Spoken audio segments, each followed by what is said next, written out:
Hi friends, చూడండి శంఖం పూలు ఇవాళ అయితే చాలా ఉన్నాయి. నేను ఎన్నో లేవు. చూడండి వర్షం అండ్ మంచు కూడా లైట్ కురిసింది.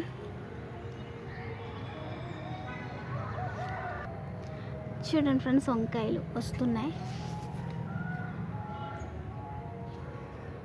చిన్ని వంకాయలు, బట్ చీడ అయితే చాలా వచ్చేస్తుంది. ఏం వేసినా పోవట్లేదు ఫ్రెండ్స్.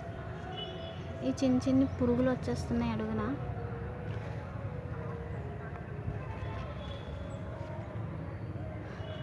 చూడండి ఫ్రెండ్స్, ఇక్కడ గోంగూర కొమ్మలు ఉంటే గుచ్చాను. ఆకులు వచ్చాయి, బట్ ఇవి బ్రతుకుతాయి లేదో అయితే నాకు తెలియదు. చూడాలి మరి. ఫ్రెష్గా ఆకు అయితే వచ్చింది. ఇవి ఇలాగే ఉంటే చనిపోకుండా బ్రతికినట్టే. ప్రజెంట్ వర్షానికి చల్లదనానికి ఉన్నదనుకుంటున్నాను.